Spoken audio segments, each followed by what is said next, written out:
What is going on, everybody? Welcome to NBA Live Before Lock. It's Thursday, March 12th. I am Eric Lindquist. I'm joined, like I have been all week, by my good friend, Chris Spags. Go follow him at Chris Spags over at X. Also, while you're at it, hit that like button. Also, while you're at it on YouTube, follow Splash Play. I've been watching the numbers. I've been watching the subscriber numbers. I know enough of you that would want to watch Chris in the afternoons that aren't right now. So fucking do it. How about that? He's Chris Spags. I'm Eric. How are you doing, my dude? I love you bullying them on my behalf, so I can play good cop. Guys, if you really want to, come check me out Monday to Friday at 2 p.m. Don't do that. Just be good. Just be yourself. Just be yourself. Be organic. Be real. I'll be organic as best I can. You know, I'm the thing is, I was organic. They called me DFS a sweetheart. I was like, that's not a good nickname, guys. But do they really do that? They really do. Yeah. No, we always have called you DFS a sweetheart. It might be a different S word. But no, it was the sunshine of DFS. That's the light and joy of DFS. I don't know. Larry C. Spag Show's the best. Spag Show, Spag Show, Spag Show, Spag Show. Good to Chappelle Show with it. Yeah, it could be. I mean, I would love to quit because somebody wanted to give me millions of dollars, and I found out I was like, it's too much money, and now I've sold my soul, and then I just sold my soul in a different way. You get to work for 1 hour every 3 years and do a Netflix special and make way more money. Do that. Yeah. I still watch. I watch everyone. I know it's been in vogue to cancel Dave Chappelle, but I still enjoy it. I'm always gonna be in the bag for the Sesame Street bits, all the things that he used to do. Chappelle Show itself, obviously. Yeah. The Michael Jackson one where he's like, I don't know. And he's like, he did that shit. Like, I don't know if you've seen that one. Doesn't matter. Doesn't matter. We got ourselves a crazy slate. Yesterday, another day of just stochastic avatars at the top. No big deal. Not a huge deal. It's kind of a big deal. Felt pretty good about that. Looking at the $4, looking at the $1 results, looking at a lot of the stuff that I played in as well. Lots of stochastic avatars. Another decent night for me. Nothing crazy. Obviously, Patrick Baldwin, 30% of him. Woo! DeMar DeRozan. How about you play 41 minutes yesterday? What a time to be alive.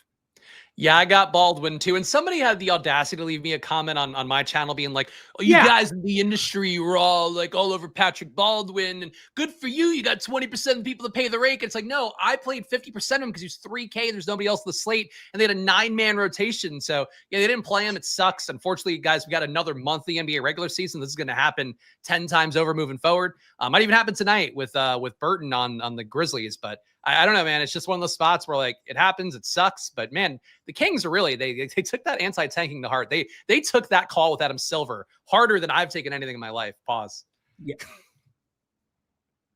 Thirsty Thursday needs the puppet. You want to take something hard. How about a puppet to actually showing up? Here's the problem. Josh Engleman shows up in the stream and it kind of like kills like 10 minutes before, 8 minutes before we get to like the 7 p.m. Eastern time lock.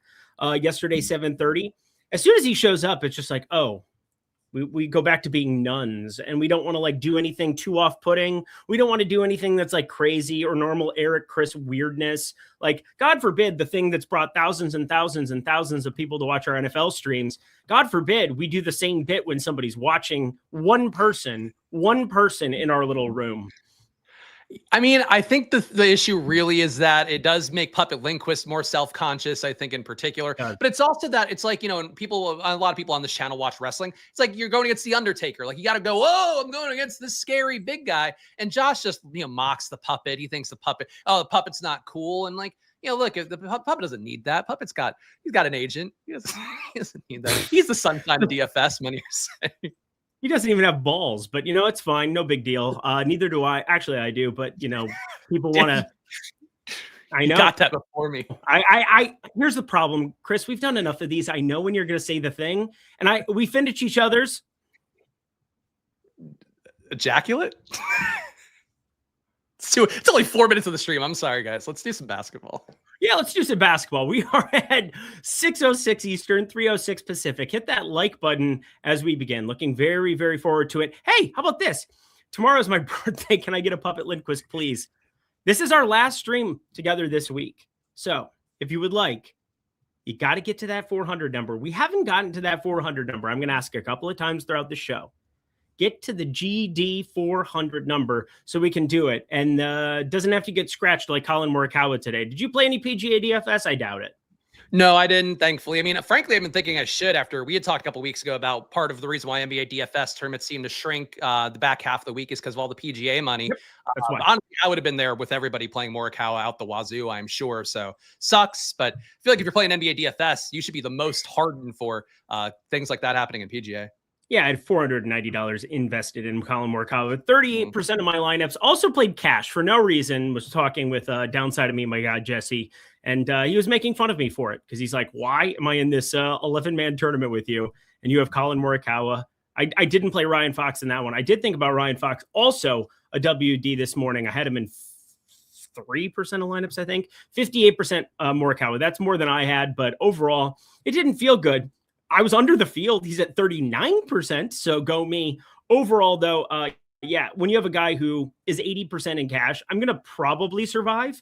We'll see. We'll see how some of my head-to-heads, how some of my double-ups go. But we are here talking about NBA DFS. If you can support this channel, you could hit that like button. You can also take a look down below. NBA LBL takes advantage of all of the goodness that we've got. 15% off across the board. Plus, we got an awesome promotion coming your way. Chris and I won't actually. You will be on the show tomorrow with Greg, so you'll be able to. Greg back tomorrow? I didn't know.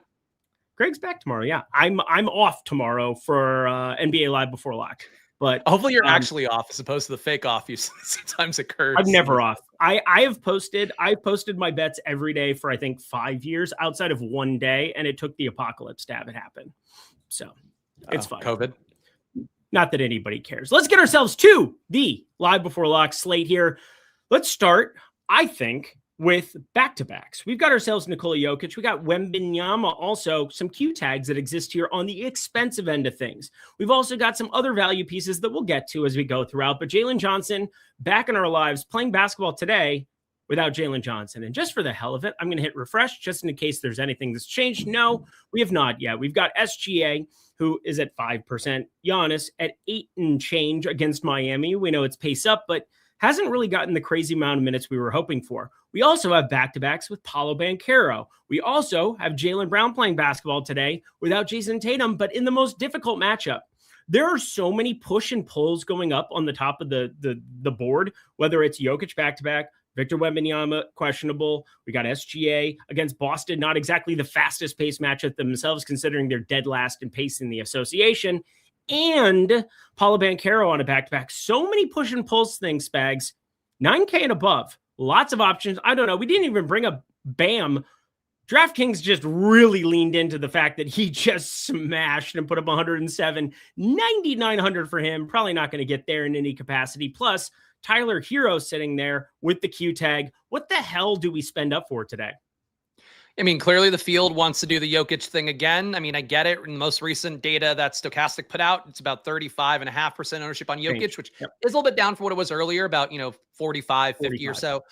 So, to me, he feels, again, I feel like this has been the same thing with every slate. I feel like a 50% play. If the field plays more than 50, then I'm still at 50. If the field plays 25, I think he still feels like 50 to me, especially if Wemby were out. I think the matchup would get a lot softer then.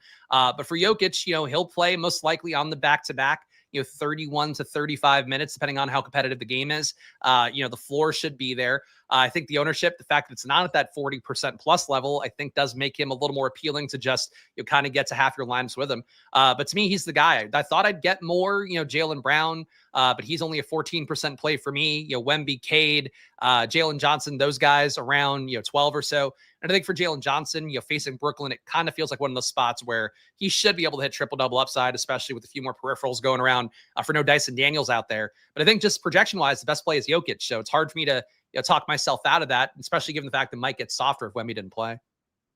Let's also take a look at Dyson Daniels off the floor here. I took Trae Young off as well. I think that makes some sense just for what we're looking at, wanting to run some rates, having the ability that we have now with the rotations tool, with the rates tool to do even more. We can do some research here together on this show, which I really appreciate. Shout out Josh Engleman. Shout out the dev team. So many good things that they've done here as well. But per 36, we look at some interesting rate jumps for other guys. One of them is not Jalen Johnson. So some people that I saw Jalen Johnson talking earlier in the premium Discord, earlier as well over on X, talking about Dyson Daniels getting ruled out. Oh, we're going to jam him.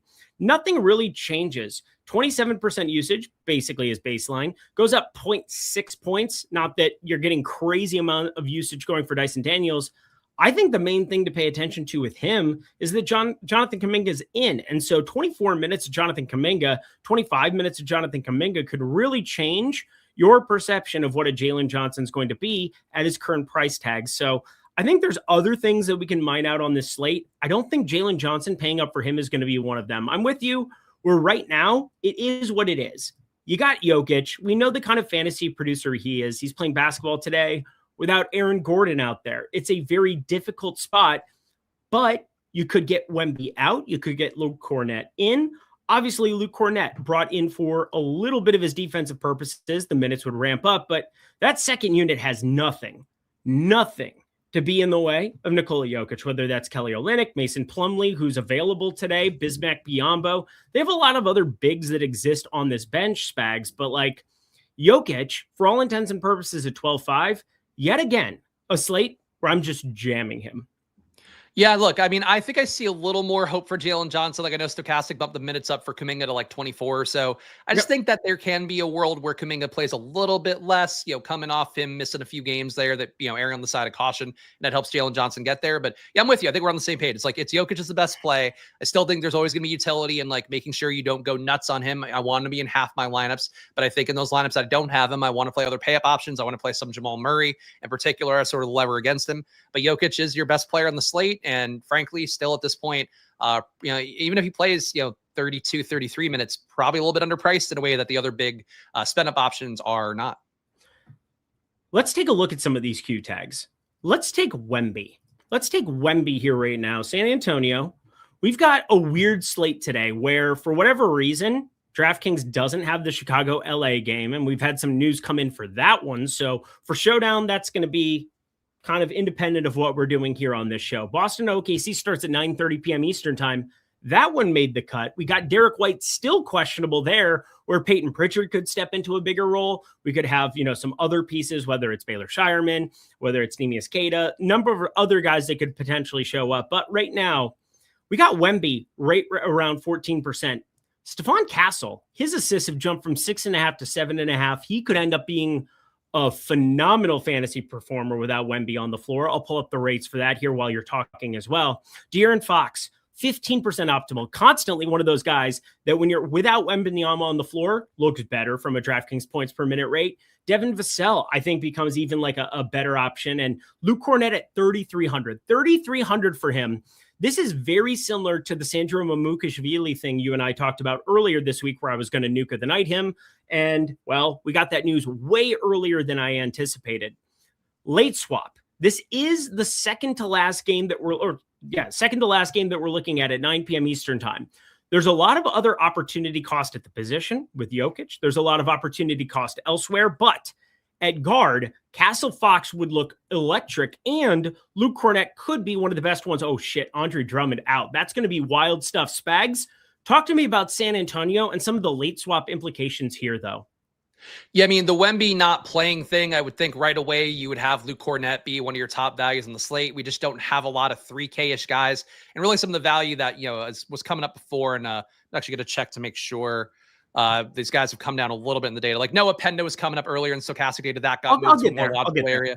Yeah. Nets guys getting, I think their minutes have come down enough where they're not popping like crazy. So you really don't have cheap value to go around. So right away, Cornett being one of your best values. You mentioned the De'Aaron Fox, Stephon Castle, those players coming up a good amount of opportunity. They both played about 1.2 fantasy points per minute in court time without Wemby this year. And that's a really big sample size of 1,800 minutes for De'Aaron Fox, 1,300 for Stephon Castle. So right away, those guys would look a lot better. Dylan Harper would pick up usage in the second unit. Keldon Johnson, Vassell, they have bigger opportunity as well. And all those guys are around, really, all three of those guys are around 1 fantasy point per minute. So Wemby being out would just open up a ton for everything. But Wemby, played 37 minutes last game. So if he does play, there's probably utility in going back to him. I would question, what happened with him.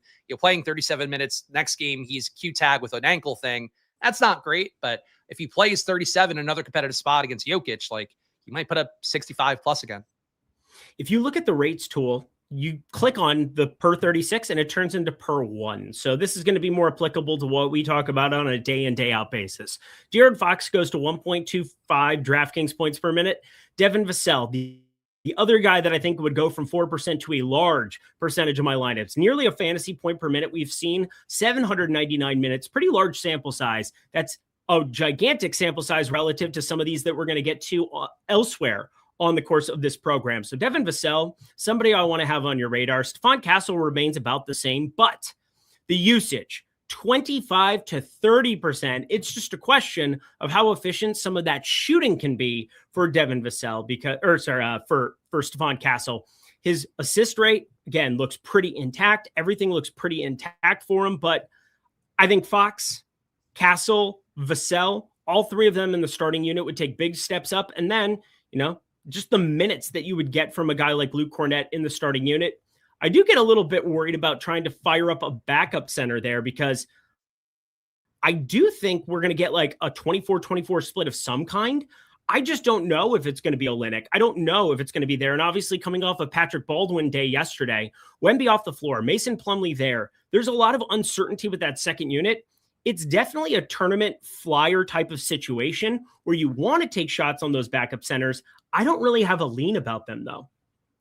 I mean, yeah, the most that Cornett's played in his last 10 games is 24 minutes. Played 21 too. So you're right. It might be, I don't know if it would be a 24-24 split. Like, I don't think there's a guarantee Olynyk would get 24. I don't think there's a likelihood even. Right. I'm saying that, like, what I'm saying is 24 minutes allocated to the backup center. Like, yeah, I think Cornett would be the guy who'd eat up a lot of the ownership. Yes.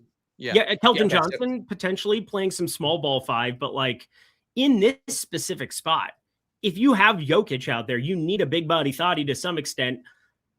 I'm not going to say Bismack Biyombo is somebody that you want to roll out there for a ton of minutes, but like 6-8 minutes, not out of the question by any means. We also should read the super chat that is well timed by Corey here, even though not well spelled. He's reading it to you, but I'll read it because I want to read it verbatim. Period. That's a good start. Eric, if Members is out, why not Plummer starting instead of Hornet? Plumlee is faster. You got that one right. Is fresher and nothing to lose. So, Eric, the question is for you. Eric, if Members is out, why not Plummer starting instead of Hornet? I mean, obviously, we'll be able to have something there in the range. I think what happens is Cornett gets the bump up, and then you could swap into the other starting center if it ends up being somebody else. They're all cheaper. Like, that's the one benefit is, like, I'd want Luke Cornett as the placeholder. I would just want to probably find routes where, okay, I don't want to leave 300 on the table everywhere, but like Cornett's cheap enough where if I have to leave 300 on the table to go to a spot starting center, I'll do it.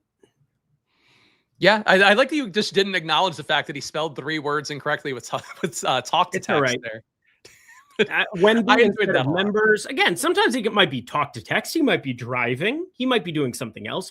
I don't want to make talk to text, but hilarious nonetheless. Like, talk to text had a tough hit rate on that one. Yeah, it's still improving. AI every day. We've seen it. It's improving by the day. I'm not going to have a job in, however many days. So it's whatever. So many opportunities for us in this world to get completely trounced by it. So we might as well just take advantage when we can. Use your phone. Type in the gosh darn names. It's okay. No, super chats are awful to type in. I totally get it. Totally get it. I can tell. I can tell for what it's worth. Anyway, Kyler Murray signs a 1-year deal with the Vikings. That's not going to make me feel any better today. Let's go back to the data hub. And we talked about one of the major late swap implication spots of the entire slate. Let's go to the late game, shall we? Where we already got Jason Tatum out. And this feels like Boston. I'm not going to say punting the game by any means, but it does feel like Jaylen Brown 9,300 is a riskier spend-up option. I know we've got optimal percentage higher on him. He's missing Jason Tatum. We understand that entirely. But if you remove Derek White from the equation, Peyton Pritchard's now 6,600. We also have some cheap 3K wings that could potentially be guys. Hugo Gonzalez, Jordan Walsh, who's been sent to the shadow realm. Baylor Shireman's at 4,300. That's less appealing. I doubt he gets enough of a rate spike for us. We already have him in around 30 minutes. Absent Jason Tatum, but Peyton Pritchard surely becomes a thing. Another late swap spot, Spags, that I want people having their eyes on. How do you feel about Jaylen Brown as a spend up? And how do you feel about the potential of an underpriced Peyton Pritchard in like the most apocalyptic spot you could drop him into, facing OKC with Cason Wallace, AJ Mitchell, and Alex Caruso all active? I mean, with no Tatum today, I mean, you already have Vucevic out for whatever long it's going to take for him to recover from the surgery he had. Simon's off the team. Like, the usage rates really do go up a lot for these guys. If you take Derek White off, Peyton Pritchard at that point is about a 1.2 fantasy point per minute guy. So you would definitely be a priority. I think for Jaylen Brown, as it is right now, at shooting guard, small forward, 9,300, like, his price tag's starting to creep down a little bit because Tatum has been like killing him in usage the first couple games back. And it has been hurting Jaylen Brown, who's been the highest, second highest usage guy in the league, I think, behind Luka, maybe a little behind Giannis.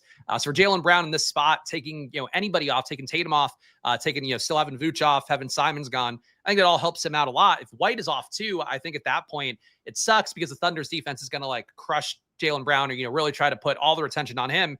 But if they play well and, Jaylen Brown, like, this sounds like I'm like a boss number, but like, people might forget he was a finals MVP, can beat good defenses and like really be an elite player when other players are shut down. I think for Jaylen Brown, I still want to have some looks at that upside. So the field right now is at, 11%. I'm getting closer to 15. I think practically my number might be a little bit higher. Like, I think whatever I'm not getting Jokic, looking at Jaylen Brown a little bit more, it makes sense. But it almost feels like if you're playing Jaylen Brown, you should probably play an SGA and try to kind of just use your value to get those two guys together. Because if Brown plays well, you're probably getting 4/4 of all the above. And at that point, SGA might be playing 40 minutes. But I do think Brown on his own, he's a really good play. And if White were out, I think Brown and Pritchard to be right now, two of the better plays in the slate. Yeah, right now, placeholder my single entry. I've got Peyton Pritchard, I've got Jaylen Brown, and I've got SGA. So that's a really sharp find by you. It's got Luke Cornett, but again, I'm just kind of like looking at this late piece and I'm kind of like figuring out what's going to show up earlier for us. We do have a number of games, 3 of them that are going to tip off early. And with Andre Drummond out, things are going to update here in a second for the Jabari Walker piece. That's why I wanted to cover some of the later news first, just so we can have an idea of what's going to be rolling in. And I guess the difficult part for me, it's a farce. It's whatever. The difficult part for me is trying to figure out what else I would want to bring along for the ride. Sam Hauser, I was pretty convinced he was going to have a better second half of the season. Now that you have another option in Jason Tatum, who has a much, much higher assist rate than the likes of a Hugo Gonzalez, than a Jordan Walsh, than a Ron Harper Jr. There's no question. Jason Tatum last season was creating for a lot of his teammates, found a 26% assist rate, found a way to be a major distributor alongside Derek White, Peyton Pritchard, so on and so forth. But for today, I think trying to build around that news, hoping you get Derek White news breaking out for us, and we get that SGA correlation along with Brown and Pritchard, I think that that's a really interesting way to go about single entry. And I know a lot of you building out one lineup, building for 20 max. I definitely like the idea of having a good portion of your lineups built around that news. The chat with a difficult fart is really big. You're making great points. You're taking a really important late swap thing for the last game on the slate. I can't get past difficult fart. The chat can't either. So I think we're all aligned. That is the difficult part of that game today is just being prepared. That's the biggest part of a difficult fart is being prepared. You never know if it's going to be a shart. You never know. Never know. This is never bad. We got ourselves to the Stochastic Hall of Fame, stochastic.com/HOF. You guys get your avatar. You download it over at the site. You get yourself and you upload it to DraftKings or FanDuel. You place in the top 3, which has happened a lot the last course of the couple of days. 5,000 plus entries or more in the GPP. You can have 2 or fewer ties, so that's pretty chill as well. But finish in the top 3 of any GPP, post that winning screenshot on X, put Stochastic HOF at the end. I know a lot of people putting it earlier on. Put it at the end of your tweet just because, stuff changes, algorithms change, life changes. Life comes at you fast, Spags. This is what you want to do. Stochastic HOF, we love to see the avatars. We love to retweet you. That's really the goal, is that sometimes it gets buried and it doesn't tag us if you put it at the front of the tweet. So put it at the end of your post so that we can amplify you, we can find you, and you can get the love you deserve, like a month of these Stochastic Sims. That is the good stuff. That is what we're geared towards. That is what it is all about. All right, I'm going to update this. Hopefully, we're going to get this Jabari Walker news, and we did. Look at it. Look at it. We're going to be able to talk about ownership. We're going to be able to talk about the implications of this slate with the value, as of course you hit the like button. But Trendon Watford, not even starting Trendon Watford. Fantasy point per minute, 28 minutes. Another disgusting, difficult spot taking on Detroit here. But if you get garbage time Trendon Watford, you're looking really nice here. Right now, 57% optimal, only 20% ownership. We'll see what happens as we update throughout the show, and things are going to change based on that starting lineup. But with 3 games early, Philly is definitely an interesting spot to take some shots on. We've got Danny Wolf once again, spot start for him potentially. Javon Small could play a gobsmack of minutes. We only have 29 and change minutes, and he was showing up 100% for me earlier. But that optimal percentage has come down mainly because of what just broke with Philly. No Andre Drummond. How the hell are we factoring in Trendon Watford and the rest of these Philly guys? Yeah, I'm pulling in my data now to see how I'm fully going to feel about everything Philly related. But I do think, we are getting to a point where we're not necessarily short on bodies for Philly, but you're getting close to it. And certainly you're short on big bodies at this point with no Bona, no Drummond, no Embiid, obviously. But I think Dominic Barlow, I would expect him to be your big minutes winner. He played 34 last game. Probably gets to me. I think that's the outcome I would have him at, but I would say a medium projection for me would be like closer to 32 and a half, maybe something like that. I do think he'll play a little bit more. I think Dalen Terry might get a few more minutes. Yep. Jabari Walker, who you mentioned, he's getting 21 in the data now. Does seem like a viable play, even if, 3,800 on DraftKings. Not sure if you're getting the full discount you'd like to get for a player. It's not guaranteed run if he's not starting. I think Watford taking the big leap up here is the one that I'm most intrigued by. I'm not a big Watford fan, but at 0.9 fantasy sports minute does a little bit of everything. You probably could shoot a little bit better from 3 at 26% shooting on the year. Just anytime you see those kind of numbers that are due for some positive regression, that's been something important actually for his teammate campaign lately that we highlighted earlier in the week. So for Philly, I think Watford, you're right, is the big one here, but I feel like you could roll the dice on Walker, Terry, even campaign again. They might go small and just get campaign more minutes. I don't think he'll shoot like he did the other night, but he's been good. He's been good, kind of regressing to the mean.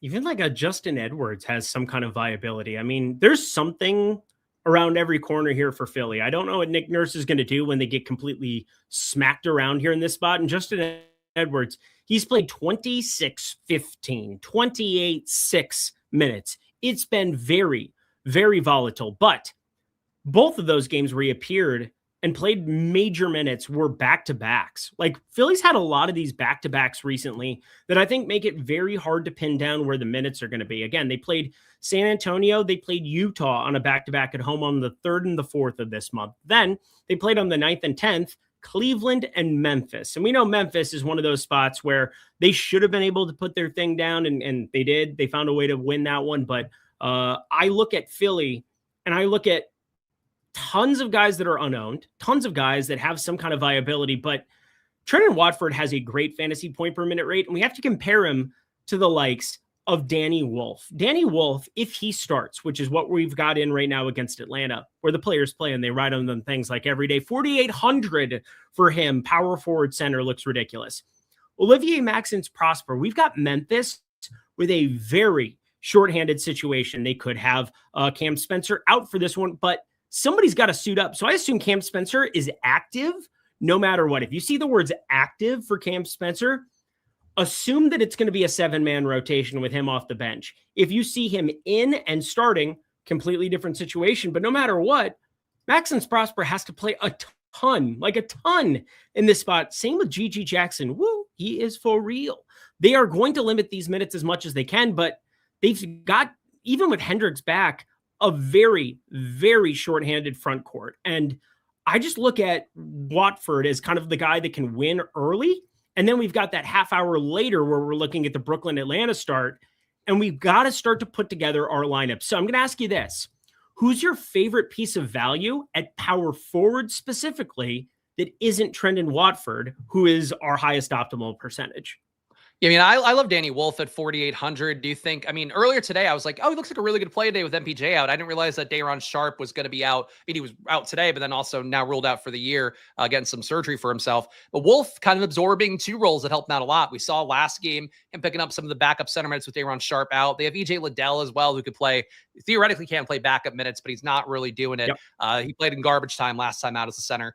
So Danny Wolf, I think the minutes are mostly secure, and the fact that he's gaining rebounding upside, assist upside, really having both Traore and having Porter Jr. out does affect his rates positively in terms of assists. He gets over a 20% assist rate in a pretty good sample size. I think Wolf is really good value there. I like G.G. Jackson as well. These two guys to me look very similar with Wolf and G.G. But I think, they're solid plays. Wolf being cheaper would be a tiebreaker. And it seems to me like the Nets want to play Wolf more. Memphis, I just get the vibe with how they've played him lately. Besides the one game, they had a true 8-man rotation. Like they're not playing him more than 30 minutes for the most part. So I don't know. The minutes probably outcome will be similar for those guys. But it feels to me like GG at least, can't play a whole lot more than he's getting projected, whereas Wolf, I think, maybe could play a few more. They're both strong plays. The one thing I have a question about, and I'm not sure if you have any thoughts on it, did you see that the Grizzlies signed a guy today, Tyler Burton, who is available on a 10-day, and he's not on the injury report, so I presume it could be one of those things where the signing hasn't gone through all the way yet, or he's active and not getting minutes and data. And that's one of those things where if you're thinking Memphis is an 8-man rotation, and you're right, like if he's not active, then Cam Spencer might be a ghost active because they have to have 8 guys.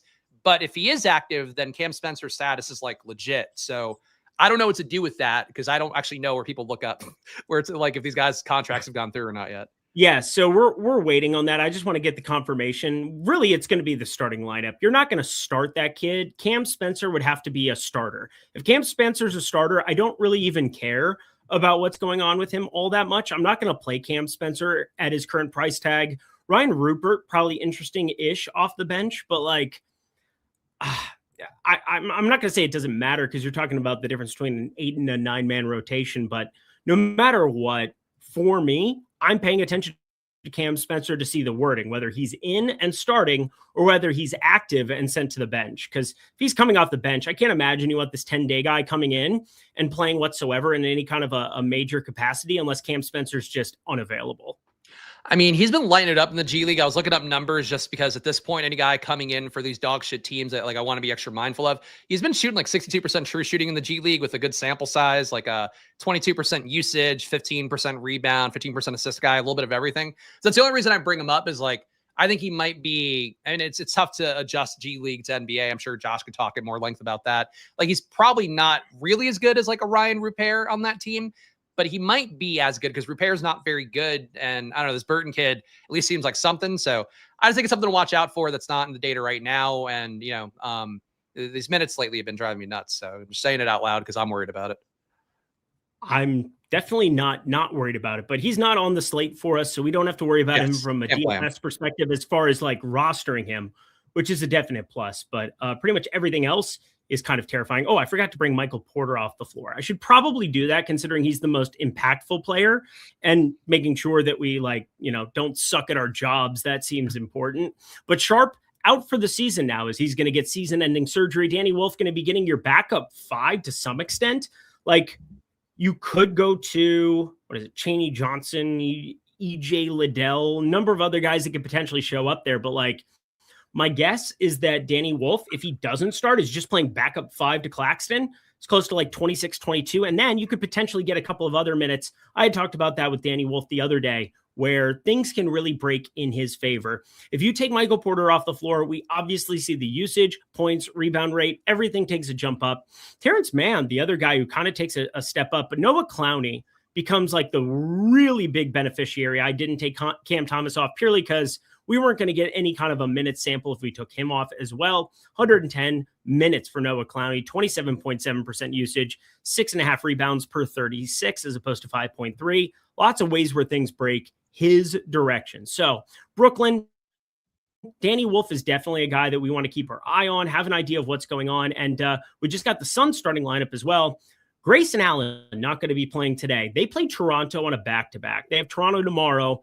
I had a feeling that they were going to get some guys resting. I have some Colin Gillespie shares in a lot of ways where I felt you were only going to get Grayson Allen in on one side of it. Why would you play him today against Indy when you have an opportunity to go in and sneak a game against Toronto? If you have all of your pieces there, plus Jordan Goodwin in today, maybe you get Jordan Goodwin out tomorrow. So for DFS, I'm not going to be on the show tomorrow, but I want you paying attention to some of that stuff because there's just so many pieces that are in flux this time of the year, Spags. That's a good call out. And the back-to-backs, I think, especially keeping track of the front end of back-to-backs can be tough. So, I think that's a smart way to look at it. I'm with you on that. And Klay Thompson got ruled out. I'm like, that doesn't matter. He's already been ruled out, or he was doubtful before. He was doubtful all day in the injury report. So we got Jalen Green, Devin Booker both pulling some ownership. Do you have any Gillespie interest? Because he's the guy that I'm currently the most over the field relative to ownership, 4.8%. I currently have 24% of him. I don't know if that's where I'm going to end up with. We just got the Trendon Watford piece. I haven't reran lineups yet. I'm going to here in like 2 or 3 seconds. Somehow it's already 6:36, and I feel like we've been talking nonstop. So here's what I want to ask you. Jalen Green, it is a back-to-back. I assume Jalen Green still plays on these back-to-backs. It was kind of a surprising thing a month ago when he came back, and he was already playing on the back-to-backs. But they could also just give him a gobsmack of minutes, know that they're getting Grayson Allen back tomorrow, rest Jordan Goodwin as well, or we just get a crazy rate for Devin Booker here in this spot. I think both of them are extremely viable on this slate, but Colin Gillespie, 24%, 20% of Jalen Green, 15% Devin Booker. I'm going to rerun some of this stuff here as you're talking, but like Phoenix, first game of the slate always kind of pisses me off, but tons of multi-positional eligibility out of these popular guys. Yeah, I think for Phoenix, to me, Jalen Green's the most interesting. I've just been low on Devin Booker all year because in all these different configurations, this year in particular, when you have Brooks out, you have Jalen Green out, you have Grayson Allen out, you have Gillespie out, Booker just doesn't get more usage. Like he just doesn't take more than he gets. And yeah, to his credit, he's still, relatively efficient, I guess, 32% 3-point shooting on the year, 57.8% true shooting. He could be better in terms of those stats, but he's not going nuts in terms of usage, like a Jaylen Brown would in most situations where, I don't know, like Booker's not impressed me on that front. So I'm not there. I'm going to Jalen Green. Talked about him the last time that he had a decent game. He's just due to shoot better, 48% true shooting, 28% from 3 on a really high 33% usage. He's just got to shoot better to keep getting that many shots up, and facing a team like the Pacers, that's got a spot I keep expecting Jalen Green to climb up, keep knocking that true shooting a little bit closer to average.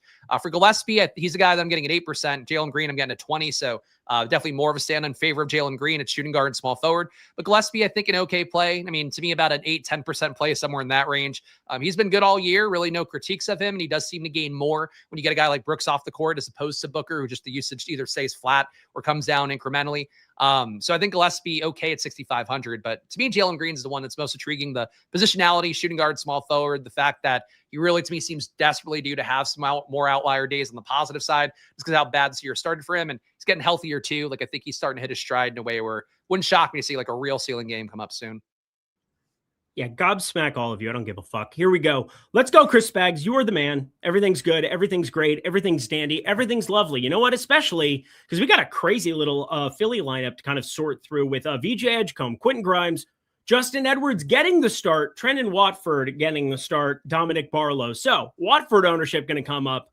Justin Edwards had talked about him. He was kind of the guy that I thought was a kind of a sleeper on the Philly side. He is a sleeper no more. Tons of value that exists there, but it is time to start breaking this down a little bit more granularly. Who are our favorites? Who are the guys we want to get to? I don't know. Sometimes we have a name for it. It's Nuke of the Night.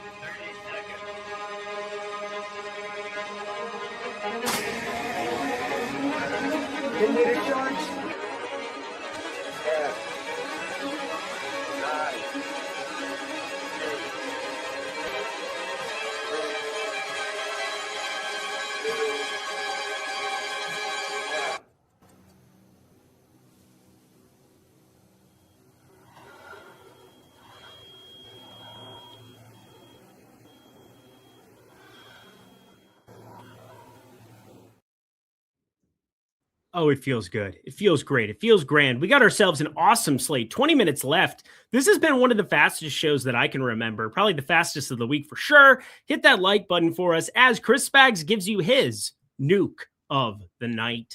All right, I just reran everything here, so let's see. Okay, Javon Small is 2 owned. He's going to be in like every lineup of mine. Yeah, don't say Javon Small. I'll kill you. I know. I'm running through the options here. He's not a real option. I know. All right, hold on. Let me go through my lineups I've built to see if anybody pops up more. I mean, the guys that I like the most on the slate, just for what it's worth, are Small and Wolf. That's not a surprise. They're mega chalk. Relative to the Fields ownership, man, I'm getting. I don't want to go back to this guy again, especially because he's gonna get the one. Jalen Wells looks good again to me. He hit earlier in the week as Nuke of the Night. I do worry, though, that he's not going to get his minutes today, the same level of minutes, because if Burton does play, he's playing on the wing and probably taking minutes away from Wells and Repair. But Wells, one of those things that I mentioned earlier in the week when he did hit as a Nuke of the Night, basically does contribute more in every category. Normally when he's out there with, previously with Ja Morant, Jaren Jackson, even the Aldama, Ty Jerome tier, he's giving away usage, not doing a whole lot. He's just out there for defense and the occasional 3-point shot. But when these guys come off the court, more rebounding, more usage, comes to about a 22% usage rate. Jalen Wells always pops in these situations, and he's hit enough times for me that I'm sharing my beloved secret with you guys. But I don't feel as strongly about him as I did the other night, Eric. So it's a tough one for me. The Snook of the night is always a difficult game, as I say to you. You're good at it, you know? I was going to do Indy. I was going to do Kobe Brown, and now he's starting 20 minutes before lock. I mean, come on. Really? Really? Indy's on a back-to-back. Indy has a number of guys that are going to play today and not play tomorrow. And then it's going to flip-flop where McConnell will probably be in. Obi Toppin will probably be in. There are lots of things that they were doing from a strategic perspective to not play their guys. And don't call it the gobsmack of the night. Don't do that to Mike Dotson, you fucking heathen. How dare you? How dare you come at me on this specific show? But Kobe Brown was going to be the guy, small forward, power forward. I liked the eligibility. I like the fact that Indy's on a back-to-back. And it just kind of seems like one of those sneaky spots because of how many dudes are out. And we knew we were going to get something weird. Nembhard, Ethan Thompson, Jarris Walker, Kobe Brown, Vika Zubats is not what I was expecting for the starting lineup, nor anything. So I can't go to Kobe Brown. So I'll go to the other guy that I brought up earlier. I really, really like the idea. It's Peyton Pritchard. Peyton Pritchard is going to be sitting there no matter what, with like 2-3% ownership against OKC. It is a abysmal spot, but the minutes way up. Fantasy point per minute, all right, but you don't have Jason Tatum, and you could potentially lose Derek White, where you get that starting piece a lot later into this slate. He's at shooting guard as well, and one of the things, if you look at our ownership right now, at where everybody is popular, we have a point guard, we have a power forward center, we have a small forward, we have a center, we have a power forward center. Until you get to Cam Spencer, which is a little bit later game, you don't really get to shooting guard. And so one thing I like to pay attention to for my Nuke of the Nights, I like to have low-owned, high upside options waiting in the wings later at positions that aren't necessarily being covered. Give me Peyton Pritchard, Nuke of the Night. I like that. I think that fits your, how you approach the slates with the late swap stuff in particular. And look, he will be, I mean, if you knew he was going to be starting and Derek White was out, he'd be one of the most popular plays in the slate pretty easily, especially for more balanced builds. So yeah, I think that makes a lot of sense. And it said, I picked a panic Jalen Wells, but people saying this, one guy in the chat saying it's 36 fantasy points in Nuke of the Night. He made the winning lineup and made more than 7x. So I think that's a Nuke of the Night. Suck my dick. That's how I feel about that. What if somebody took you up on that? That'd be weird. I guess that'd be nice. I guess that'd be a nice way to meet in the middle, I suppose. But I did mean metaphorically for what it's worth. Oh my God. Well, metaphorically, suck his dick. How about that? God forbid you do the nicest thing that could possibly happen to you on planet Earth. It's just the well actually people, like enough people on Twitter now. I get on my For You page where people just like hate that. And it's like, God, it's a fucking, that's well actually city there. It got 7x. Come on. So one team I haven't talked about, and I've been saving them for a little bit later in our program just to see if there was anything that rolled in. The Memphis Grizzlies are the most popular team that we've got by far whatsoever. 8-9-man rotations, talked about, some of the pieces that can exist. The one piece that does not show up in your screen, I brought it up earlier, you don't have Tyler Burton whatsoever listed, but I want to pay attention very closely to the wording revolving Cam Spencer. I assume Cam Spencer starts. We have Cam Spencer starting. If you see active, you got to know Javon Small is going to play more. You got to know that Gregory Jackson's going to play more. You got to know Olivier Maxence Prosper is going to play more. And Jalen Wells, somebody that you've nuked of the night this week, 4,800 stays 4,800 eternally here.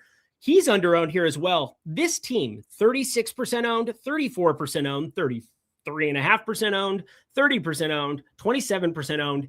Everybody on the Memphis side pulling some type of ownership because they could play, wait for it, a gobsmack amount of minutes. Chris Spags, tell me, who are your favorite Memphis rosters today? Don't do that to me.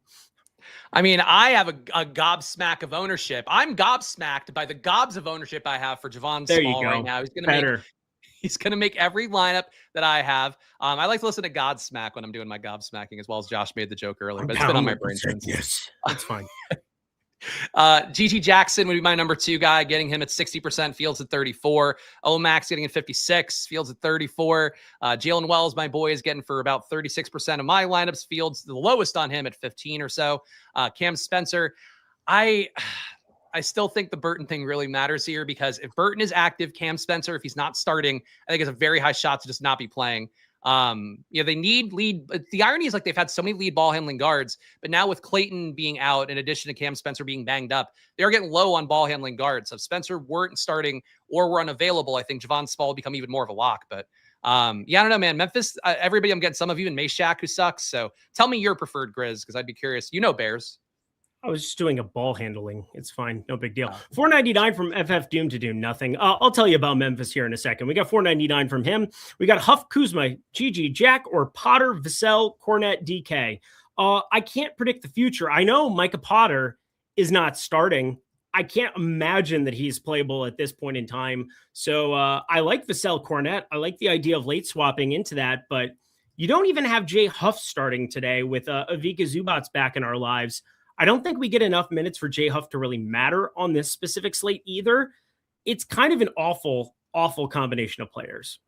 Yeah, it's a really bad either or. Langston, I think Langston watches my show, so shout out Langston. You can do better than that. Yeah. Go to the second half of it just for the late swap, and don't play Potter. Yeah, I think the second half can be pretty viable. And frankly, I think Potter might not be awful. They're missing enough bodies so you can take a few minutes out of that. But yeah, the third guy in all of them is pretty rough. We got ourselves Ankle Breaker AJ $2 super chat. Bam, over under 100 real points today. I'll take the under. I'll go over. Contrarian, I love it. Vinny T 87. You were born the same year as me. That's nice. Psalm 1 has to score for Brooklyn. Please tell me into Ben Sharaf. I will not. Ben Sharaf, if you watch ball, he might be the worst shooter, the most I've never seen a point guard in the NBA that wanted to shoot less than Ben Sharaf over the course of an NBA season. And he's been back and forth between the G League. We have him assumed starting 7% and change. The assist rate was something that was really interesting for him coming out of Israel, but it is not matriculated here in the NBA level. He's 3,700. He does not look for his own shot. It is kind of pathetic. So Vinny T87, I will not be rostering any Ben Sharaf.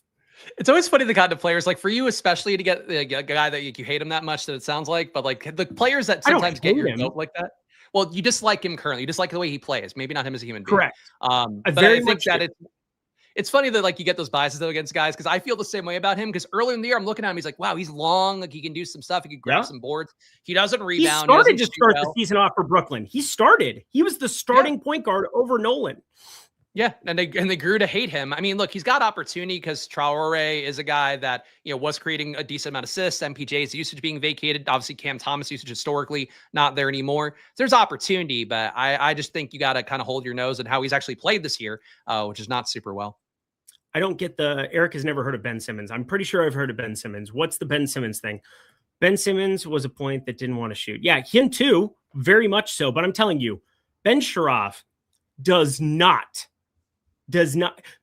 I think Ben Simmons might be a better shooter. If I put the two of them on the line to save my life, to make free throws or make threes, I think I take Ben Simmons, which is an insane thing. I would still probably take Sharaf because Ben is now fishing or whatever. But yeah, I mean, that's true.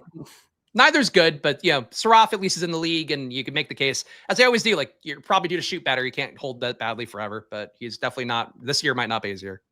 Mastermind Recruiter, Fave, play each position on DK. Nice thing. And then obviously I'll jump over to the FanDuel side, because I know we have not given FanDuel the love and attention that it deserves. And God forbid the people from the blue site come down and burn down my house. We have 10 minutes left in the show. Holy crap. Where's the time gone? Point guard, Javon Small by a mile.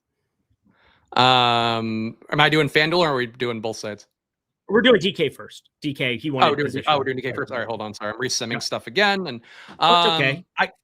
Point guard Javon Small, literally by a multitude of percentages of how often he wins in a sim.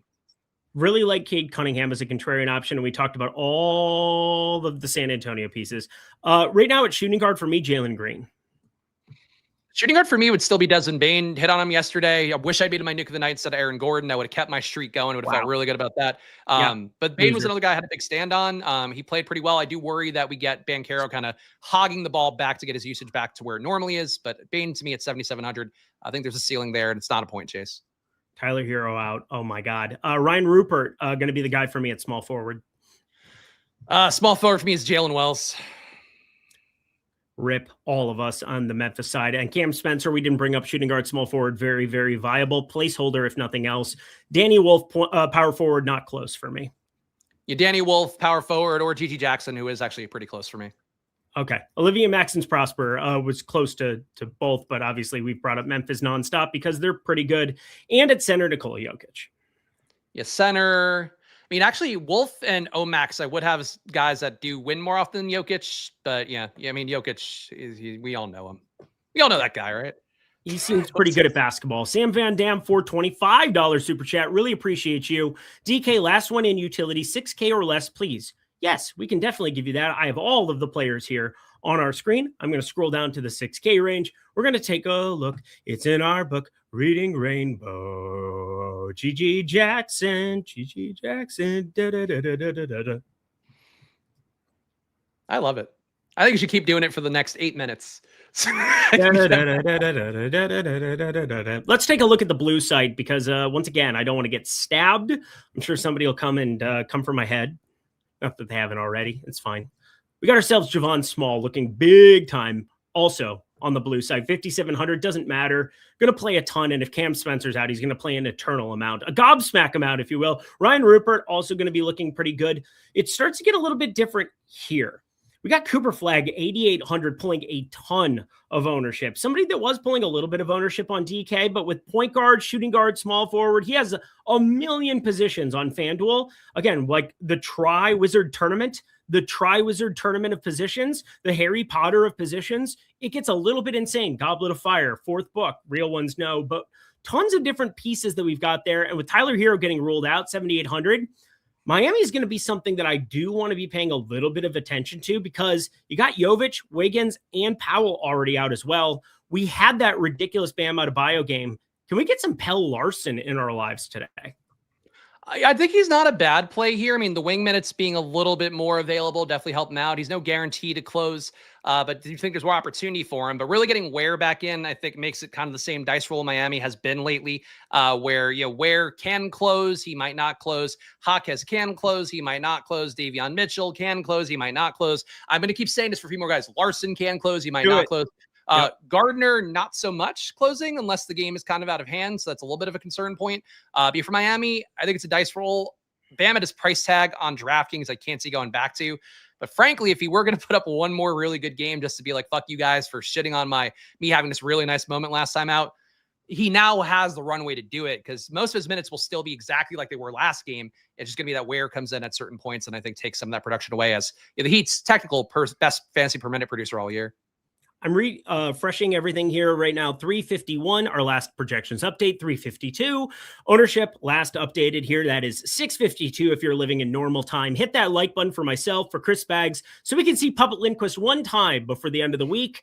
Now I'm kind of feeling absent him. Normally he pisses me off. Normally I want nothing to do with him, but in this event, I need to see it one time on the way out just so that we can feel a little bit alive. Michael Applegate 7503, member for 58 months. That's a long time. Prize Picks banned my account on some BS terms of service violation. SMH. SMH. That's all we can say is SMH. Cool story, bro. Can you tell it again? Better than SMD. We already got one of those on the stream. From you, actually. It was for me. Despite you being like vaguely on tilt the entire stream, I'm the one that came in. But I came in with like a real cool, casual way. So it was fine. We all had fun. Just been a normal day for Eric. That's for sure. Who gave Eric hella coffee again? I don't know. I'm just normally like this. And especially when I'm hosting and I'm building 150 lineups, guess what? I tend to be a little frenetic because I'm on edge. It's got to look left, got to look right. You got something else coming in. You got new news. Let's talk about some of the games. We got 3 of them coming to lock. And then we got Josh Engleman, my guy, coming in, giving you all the goods for the next hour on Live After Lock. So don't go anywhere. 5 minutes left to go. This has been the fastest stream ever. News coming in left, right. But instead of talking Army formation, let's talk early games. What are you looking at from Philly, Detroit, Washington, Orlando, Phoenix, Indiana that you can't live without early in this slate? All right, so I got my lineups in, so I'll take you guys on a journey here while while Eric gets his in. Watford, less of a priority play at this point. Enough value has opened up. It's so funny. Like, he was coming up 25% for me, almost 30. Now we're back down to like 15 or so because more value opened up. I think Watford, though, still very viable. It's like a very accelerated version of what we talk about a lot, where sometimes these value plays you like, 12 p.m., 1 p.m., 2 p.m., then they get, kind of boxed out by these other players that look a little bit better. Those value plays are still valid. They're just not as good, projection-wise as the new ones. I think Watford kind of fits that criteria now, even though his life cycle went this entire stream, basically half the stream. Barlow, not coming up a lot for me, but I do think he can get a good amount of minutes here. Played 34 last game. The center rotation being somewhat depleted there, and now it's fully depleted. So not a crazy play to me, but on a normal slate, 5.7x value, I'd have him more. Jabari Walker, same thing at 3,800. Detroit side, Cade Cunningham has the big ceiling. He's under 10% owned. Definitely one of your viable pivots that you go to earlier. You don't have Jokic. You're definitely boxing yourself out a little bit, but for Cade, I think he's one of those guys where he can't have a big ceiling here against a Philly team that maybe can be competitive enough, but probably not competitive enough to shut him down. Jalen Duren, our good friend Josh, just popped into the back room. Mentioned this morning that the Philly team really suffering rim defense here, mostly Andre Drummond, but Drummond being out, it's not going to make that any better. Think for Duren, think it's a spot where he can be a guy that benefits from easy shots at the rim. So I'm getting him above the field right now, but the field's only at 9. And then Washington, Orlando, our other 7 o'clock game. Actually, we got 2 other ones. Shit. How are your lineups still? They're in. I just got to make Okay. Ethan Thompson, the one guy you haven't brought up that I wanted to bring up just because his ownership is kind of insane. Washington, nobody. Those minutes are so flat. The highest minutes projection we have for any Washington guy, period, 28, Will Riley. He's just being Riley. We really have no interest in anything on the Washington side. Orlando, they're on a back-to-back, so that always becomes interesting. We have a very low minutes projection on Jalen Suggs, 28 and change. He had been a guy yesterday that was kind of like the comparison we had between him, Darius Garland, a lot of other guys that were kind of interesting. If we're going to have Jalen Suggs limited, 7,100, that tag came up to a place where I probably don't want to deal with it all that much. But there is still Paolo Banchero, somebody that we didn't bring up that I'm getting in 20% of lineups. Yeah, Paolo, I juked his rates earlier because I didn't want to get too much Bane and get not enough Paolo, but now I'm getting an even amount of both. And I do think Paolo, he's definitely the kind of guy where Bane puts up the massive day yesterday. It would not be shocking to me if Paolo just kind of went nuts here today. And a really soft matchup too, where you can get easy shots because Paolo, as we all know, does struggle with hitting shots against teams that are actually good.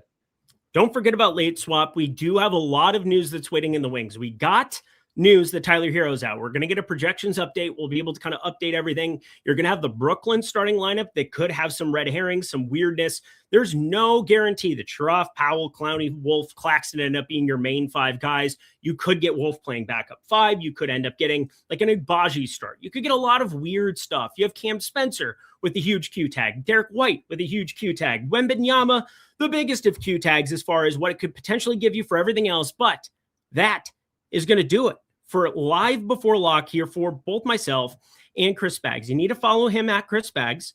That is very helpful to everybody involved. And you also need to check out Splash Play over on YouTube. Check out his streams daily. He is giving you great information Monday through Friday, helping you through process, talking through process, which as somebody like Josh Engleman, who had a show called The Process, does the NBA strategy show, as somebody myself who really likes talking through that on streams, live with Lindy, going to be doing that tomorrow, 4 p.m. Eastern time, 1 p.m. Pacific. I think you need to be checking that out. Because type in Splash Play on the side. You've got multiple devices at your discretion, so take advantage of that. Type in Splash Play and make sure you're following Chris Baggs. Any final words for the people as we get out of here? Yeah, do what Eric said. Monday to Friday, 2 p.m. Check out my shows, and I'll be back tomorrow doing the stream with, I guess, so with Josh tomorrow, and then Greg backing us up for the live Afterlock show. So tune in for that. But watch Eric's stuff too. Eric's doing great work, and he always sells me so hard, and I should sell him back just as hard. So here's me giving it to you just as hard. Actually, here's me giving. I'm gonna give it to you just as hard. Check out Lindy's leans, lines, and locks every day, doing cool stuff at night. I shouldn't be nice to Eric, right? That's not the bit. Oh, Josh is looking. I'm so shy. I'm so coquettish when Josh is watching. Dude. I don't really have jokes today, guys. I don't want to show up. I'm tired, guys. Eric knows it's a week of solo parenting for me. Puppet Lindquist bits are not getting pre-written this week, guys. They're not as if they ever were, but they're not even getting thought about. Let's bring Josh in for live after lock coming up right now. Josh, how are you doing on this Thursday? Yo, go ahead. Just enjoy the judgment. Enjoy it. Enjoy it right there. I can't hear you because you're a fucking idiot who can't turn his mic on. I wish that we could replace both of you. Aw. Well, you're about to in 10 seconds. So that's Have you not cool. enjoyed my live before lock residency, Josh? I think I've been doing a great job this week. Lots of cool outfits I'm bringing. You know, really. I'll be seeing you tomorrow. We'll have a great time. You two are crazy. Just an absolute crazy group of people for an hour to break down a basketball slate. It's unhinged. You never know where you two are going. It's fun. I like it. Thank you, Josh. Psychos. That's nice. True psychos. Is this a real Josh? Is this AI Josh filling in? True psychos. Oh, what's up to There's the pup? puppets. Hello to the pup in There's the back. puppets involved. There is a pup involved. Yeah. Oh, I hey, saw hey, Liverpool hey, flag. At hey, least there's one winner. We should hang out. I gotta go now. Guys, enjoy live after lock. He's Spags. He's awesome. I'm Eric. I'm okay. Josh, take it over. Bye, guys. Get Bye, out guys. of here, folks. Get out of here. Get out of here. Get out of here. How do I make me smaller? Perfect. That's what we need. Man, those guys really know how to kill the mood, you know? What's going on, ladies and germs? Let's talk some baloncesto. All right, let's get the screen up. We got some injury stuff to talk about. Let's get some Tuna John in the background. Let's feed the ducks. Boom. Yeah, that sounds about right. Do you guys have fun? You guys have a good live before lock? What's going on?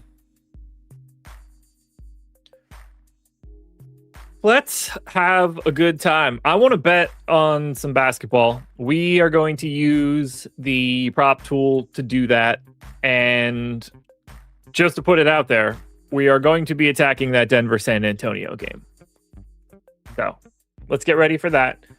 We will hit on news as it's coming out. So let's get Twitter pulled up as well. I hope you guys are having a good night. It feels like a Friday. Clearly not a Friday, but to me it feels like one. And I wish it was. But I'll be here in the morning. NBA Strategy Show, 9 a.m. All right. So 42 seconds ago. Lineup alert. The Miami Heat will start. Sorry, I'm closing my door. Davion Mitchell. Yakashonis, so we can get that properly said on this show. Larson, Adebayo, and Ware. We're going double bigs. Nets will start Ben Suraf, Powell, Wolf, Clowney, and Claxton. Bucks will start Porter Jr., Usman Jang, Kuzma, Giannis, and Turner. So as I bring it back over to the data hub, and I need to turn off the setting in my AirPods that noise cancels myself. That I sound insane in my own ears. Whew, thank God. That is so much better. Okay, so last update in our projections was at 655. As you can see on the screen, that does not include the starting designation for Khalil Ware. That is obviously going to be updated right now. Pointing that out, be ready for it. Same for Yakashonis as well. And if we hop over to Brooklyn, we had Wolf, Claxton, Clowney, Suraf, and Drake Powell. So all good here. God, Danny Wolf, 55% owned, 40% optimal, negative 15% leverage. What a wild play today.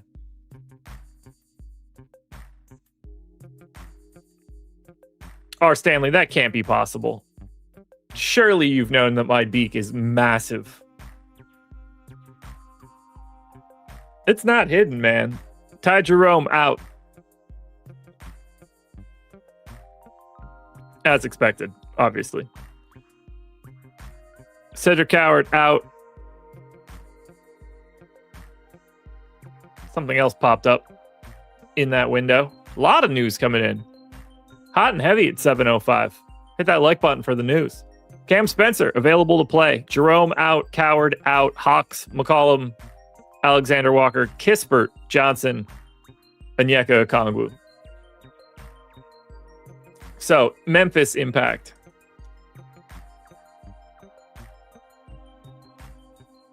Cam Spencer out. Walter Clayton out.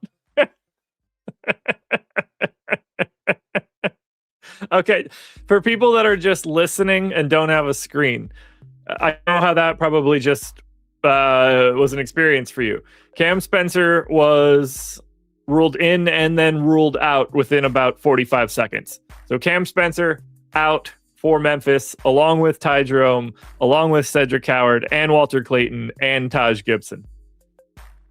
We made it through that journey. So that just happened. So if we want to circle back to it, the Memphis Grizzlies today will be without Brandon Clark, John Morant, KCP, Santi Aldama, Scottie Pippen, Zach Edey, Cedric Howard, Taj Gibson, Ty Jerome, Walter Clayton, and Cam Spencer today.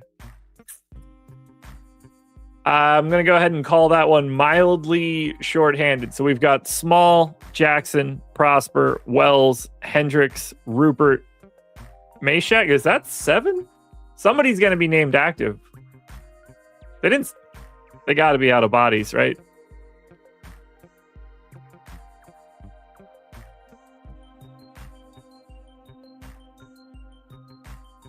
Has NBA.com updated roster news?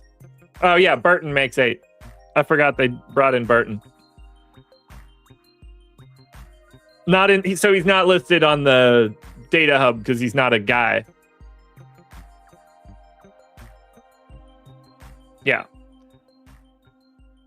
Yeah, not going to be listed in the data hub. So, 7 names in the data hub for Memphis. What a stupid basketball team. So yeah, we've got Tyler Burton here. Fixing to soak up a little bit of playing time now. Whatever the hell a Tyler Burton is. And yet they're probably still going to beat Dallas with this. I mean, barely any of these guys will play if this team were real, which is just truly insane.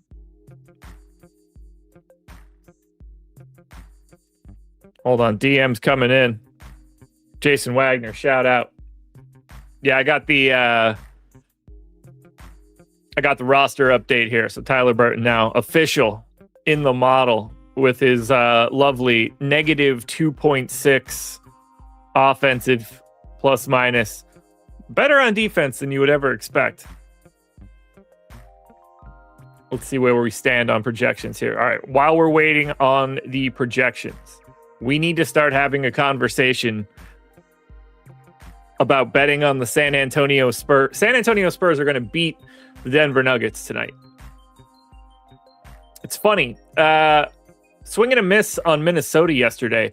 If we would have been able to get that Denver bet in, it would have won all 3 legs easily. Pick up a dub on that one, but never got it in the first place. So shout out to FanDuel for that one. But if we want to talk about today's game and why I want to talk you guys into taking San Antonio here. Obviously, been a hell of a stretch recently for Denver. Coming off the back-to-back, having to travel out of the back-to-back. All very big negatives for me here. Now, obviously, if Wemby doesn't play, this is a different conversation. But, coming in off of a high, beating Boston, you get a day's rest, you're still at home, you're not leaving after this. This is a good spot for San Antonio to pick up a win. If I'm being honest, I kind of feel like they're more likely to dump a road game or dump a home game to like the Hornets on Saturday. But assuming Wemby is in, I am going for a nice same game parlay for the San Antonio Spurs. At which point, we're going to load up the prop tool and figure out which direction we want to go. And then we're going to find out which bonuses we could find. Oh, one thing we do need to talk about from yesterday. I don't know how many of you tailed the Prize Picks card that we dropped, but we walked out and knocked it out of the park. Still open because I used a Jalen Johnson promo for like Monday or something. But we went 5 for 5 on that Prize Picks card from last night. Any of you guys tail this? Did you guys leave that Jalen Johnson off and just take the 5 for 5? Surely somebody had it. But we picked up this dub. This got posted to Tails on this show. Those links to Tails are in the description of this video. Costs you absolutely nothing to sign up. You can download that right now. You could be following this and one-click tail that from yesterday. Straight out of the props tool. 5 best plays that we had. 1, 2, 3, 4, 5. 5 dubs. And as long as Jalen Johnson scores a point on Monday, we're going to be fine. You know, realistically, I guess it doesn't matter at this point. Yeah, Jalen Johnson, score your point, brother. So we picked that one up. We're going to try to find another one by the time we leave here. Austin, going to be funny if Jalen Johnson is out Monday. I mean, it's not like he kills it, but that feels fitting, doesn't it? By the way, we talked through this on the strategy show this morning on the off chance that you guys don't know. 9 a.m. Eastern, every day, I'm here, breaking this bad boy down. We identified Cade Cunningham as our alternative pay-up option to Nikola Jokic. At the moment, he is our 5th highest positive leverage play. By far, the highest positive leverage play of pay-ups. Just under 9% owned. Just under 16% optimal. I think we fished out a really nice play, and it looks even better than it did this morning. So shout out to Cade. We know what we like this morning.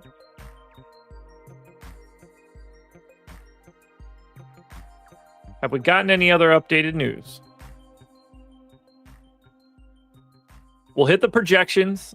All right, projections hit at 7-11. So now we've got the updated projections. Ownership is coming in behind this. We'll take a look at it from the DFS side, and then we'll use those updated projections in the props tool to get the work and see if we can find anything nice that we can bet on. Maybe we can even squeeze one of these in on one of these 730 locks. If we're talking from a value perspective right now, based on the changes we have, we still have the massive value on Javon Small, Ethan Thompson, Danny Wolf,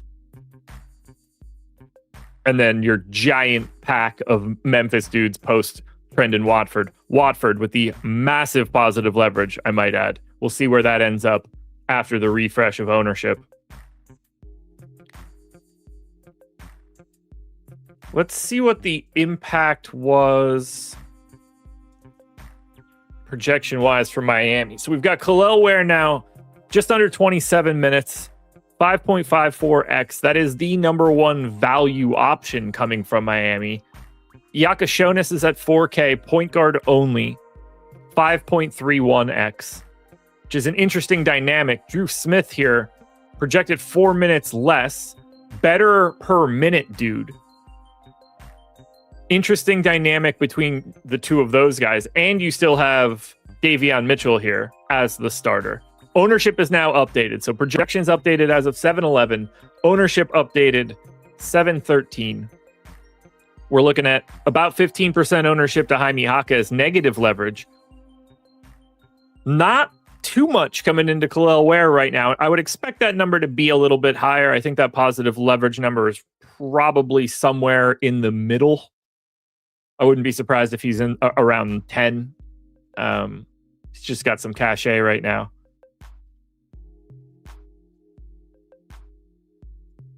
I do find one of Yakashonis or Drew Smith interesting. It's just, first you got to get that guy right, and then you got to hope that they're good to begin with.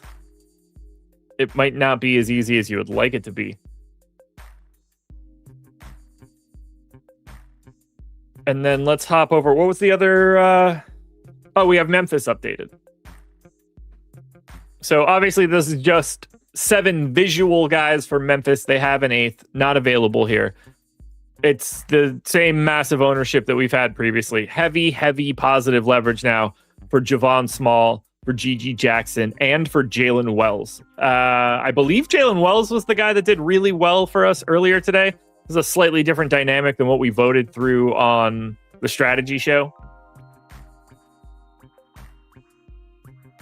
But, I mean, based on our data right now, it's hard not to want to really aggressively prioritize G.G. Jackson and Jalen Wells. $4,800 Wells having to play like 30 minutes, 6.4x. He is massively underrepresented. He looks fantastic right now.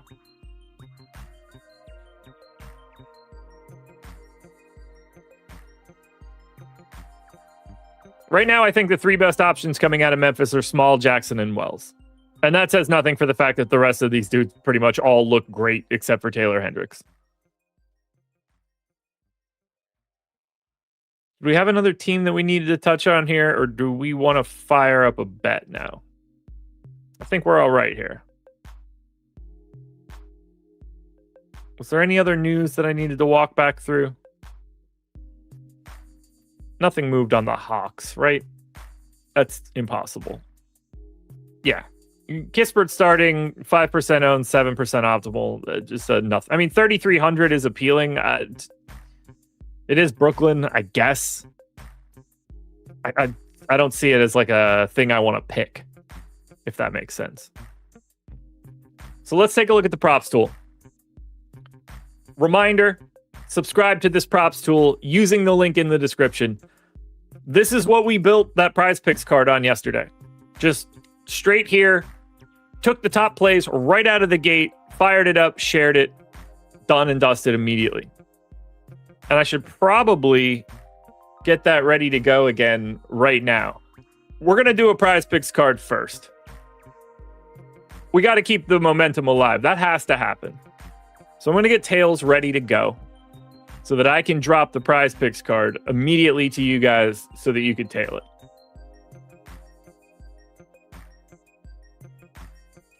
All right, post is ready. So I'm going to just take all of these books away and we're just going to select Prize Picks. And we just got an update to our model. So I want to be heavier to the stochastic projections. So I'm 80-20, our projections, 20% of the true odds. And this is what we have in front of us right now. So we're going to pick 6 of these. I'm going to try my best to take ones that I actually like. So I will take Kuminga because it's just massive. I will be honest, the CJ one scares me. But because it's a matchup against Brooklyn, maybe he thinks he's just going to shoot and not pass. I'm going to put a pin in that one for a second.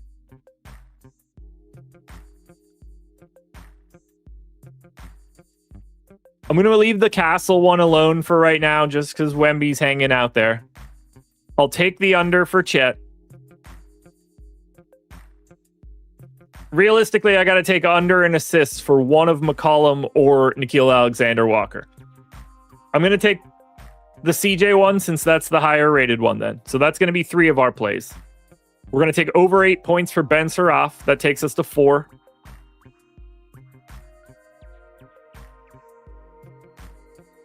I would have liked to take this second Kuminga play, but that's not going to get us anywhere.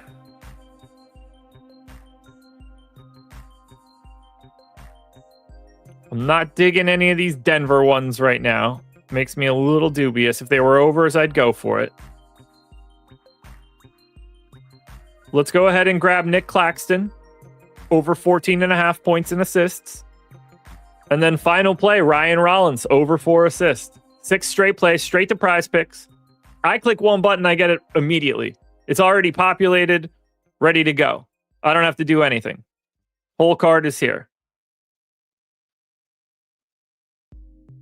And just like that, just straight out of the props tool, 6 plays that I liked, right?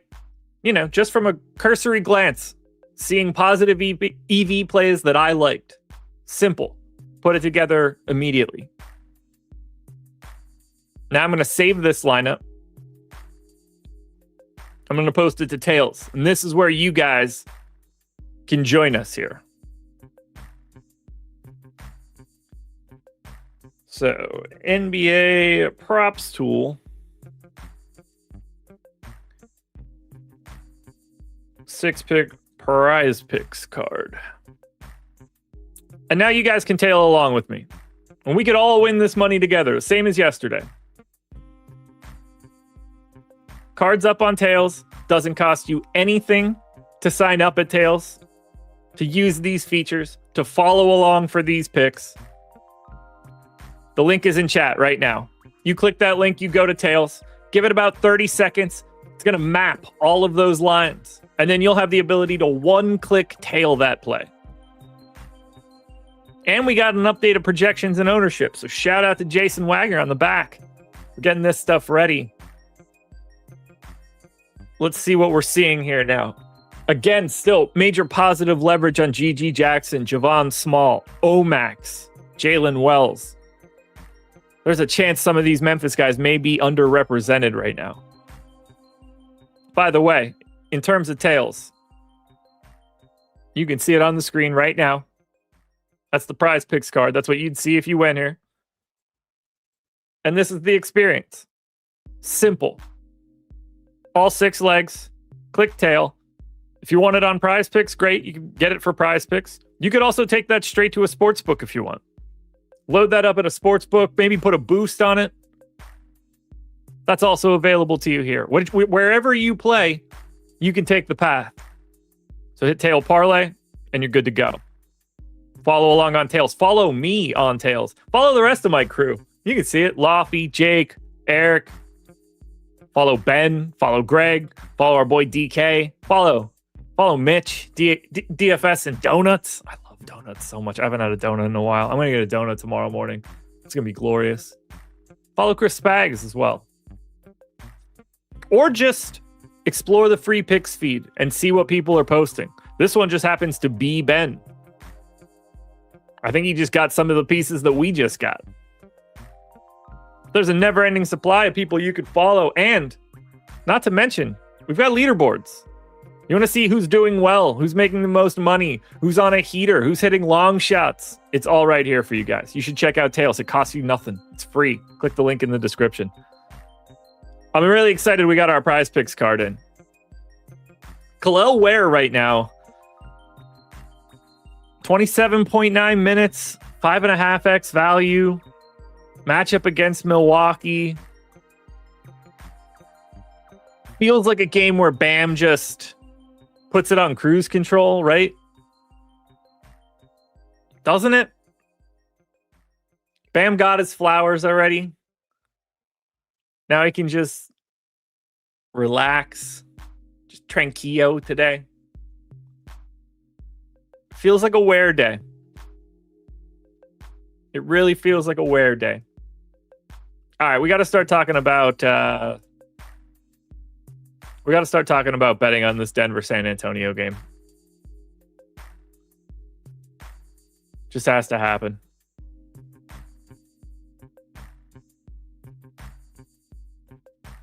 Kristen Davis, I can't find you on Tails. Josh Engleman, if you search or if you click the link that was just above you, you should go directly to me. I don't have a hidden name or anything. All right, let's start here. I have a question for you guys. Are you guys with me? Do you guys think that San Antonio is going to beat Denver tonight? Because we need to speak the same language. I want to know who's with me. I want to know who's against me. I want to know why you're against me. Because you might still have some good takes on the prop front, even if we're on the opposite side of the game. But who wants to join me on this San Antonio hill? I hope I've got some people with me. If everybody thinks Denver's going to win, I definitely think San Antonio is going to win.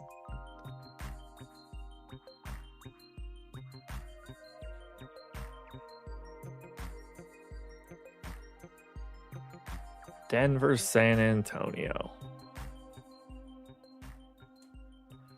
Number one bet out there right now, Bruce Brown. Truffles. Is Wemby available tonight?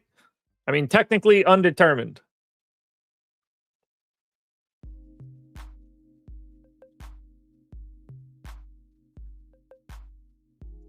Okay. We're starting to get the votes in here for San Antonio winning. So, let's start by just thinking about it like this. What's the weakness? Let's say Jokic is here, Murray's here.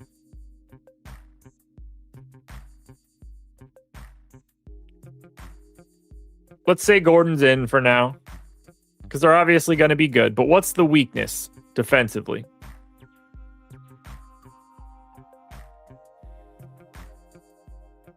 They don't cause a lot of turnovers.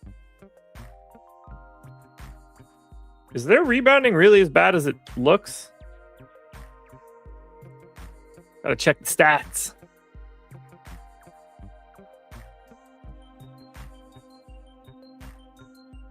Okay. 24th in offensive rebounding, 7th in defensive rebounding. That makes sense. They cause no turnovers whatsoever. Meanwhile, San Antonio has the 4th lowest turnover rate. That's a lot of extra possessions. But San Antonio is just not going to lose, which I like. I'm trying to think about how I want to actualize that. Now, Denver also shoots the 4th most free throws. However, San Antonio allows the least amount of free throws. Starting to figure out my angles here. It really comes down to San Antonio on the defensive boards. Denver hasn't been a great offensive rebounding team, 24th on the season. San Antonio, 2nd.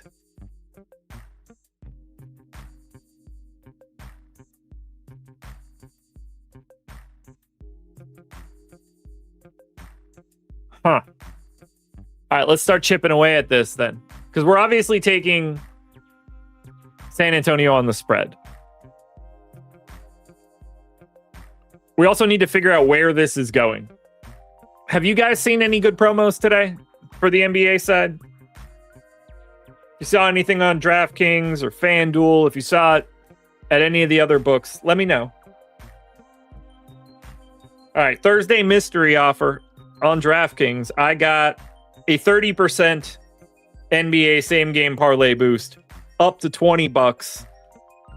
I don't know if you guys got a mystery offer for DraftKings, but for right now, 30% same game is exactly what we're looking for. Underdog as a 50. Okay, we could explore underdog.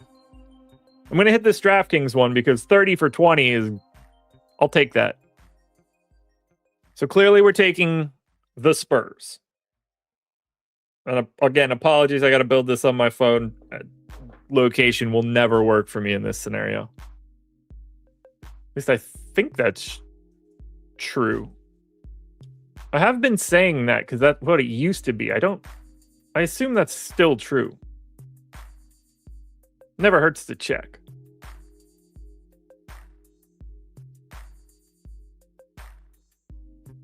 I assume it's just going to tell me to eat shit. Whoa, it didn't. Oh, cool.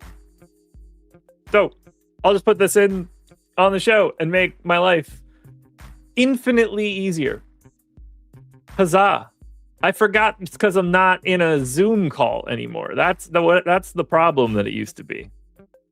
So I'm using my 30% same game profit boost on DraftKings, max 20, and we're taking San Antonio. -4.5. I'm laying the points, -4.5. And now we need to find what we want to take. So, I mean, I guess on the San Antonio, let's find something good on the San Antonio side first.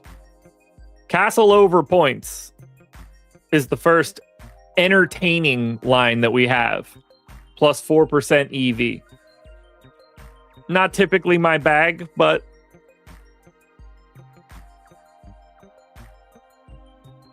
we'll go ahead and add that one, which means we need one more at least. There aren't any other real practical overs that I like. So this needs to be anti-Nugget. Bruce Brown is the top line. I really do like the under for Cam Johnson, but it does feel like a scenario where he's gonna kick me in the junk.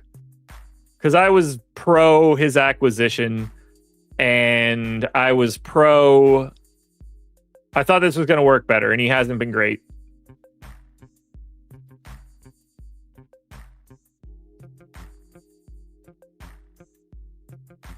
But if I take him right now, I know he's going to score 6 rebounds plus assists. I just know it. We're going to win the other legs, and he's going to get 6 on the nose. I can't help it. It's got to be the Cam Johnson leg. He's just not good. And if I think Denver's going to lose this game, he's not going to play well in a loss. He's just not. So Cam Johnson under 5.5 rebounds and assists is going to be the third leg.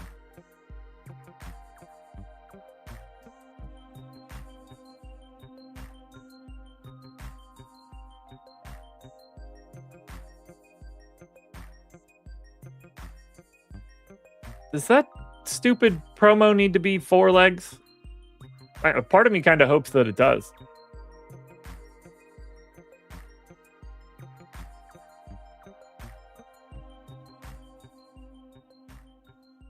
Yep, minimum 4 legs. All right, we need one more. Okay, do you guys have anything that you're waffling here on? I mean, part of me wants to take something fun for Wemby.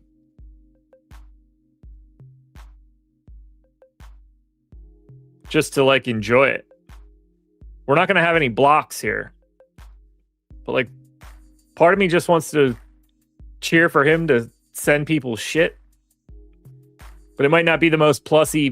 I mean, honestly, we could use the 30% boost to buy our way into a fun block prop that would make this more of a lotto. I don't hate it. It's dumb as hell, but I don't hate it. So we have one option for Wemby that is actually good value. However, I don't want to take under 2.5 assists for Wemby here in this current game script that we're getting to. What's the fun block line? 4+ blocks is plus 138. 3+ blocks is minus 174. If I add that, we get to plus 800 for the same game parlay before the boost. With the boost and the 3+ blocks line, it's plus 1040. I can't do it. It's not a great line. I mean, it might be a great line, but I don't know if it's a great line. So Wemby over 24.5 points is sitting here right now at plus EV. That seems like it's the move, right?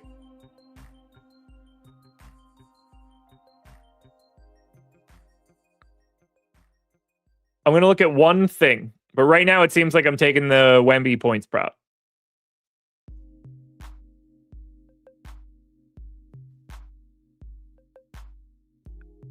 But let me look at one thing on the live odds screen. All right, we're already on points prop, so that's great. I'll filter down to Wemb.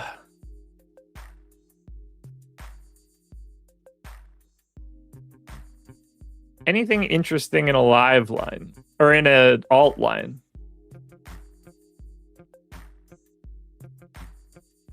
Can he score 30? You know what? We'll take the 24.5. That's what we're gonna get to. So we've got the bet locked down. I'll get the link posted in a second. It's gonna be Spurs minus 4.5. Steph Castle 17+ points. Did we just get the Aaron Gordon news? No. No, we did not. Spurs minus 4.5, Castle 17+, Cam Johnson under 5.5, rebounds plus assists, and Wemby over 24.5 points. With the 30% profit boost from DraftKings, plus 1235. Same game parlay is in. I'm going to get this posted and up on Tails for you guys immediately. Hit that like button if you haven't done it yet. That's 2 bets that we've just locked and loaded straight out of the props tool. And as I've reiterated over and over, but really need you guys to understand, you guys can sign up for these tools using the link in the description. All right, Tails posting coming for you guys. I want you guys to tail this one. I feel pretty good about this game. I got Denver right yesterday. I think I'm going to get them right today.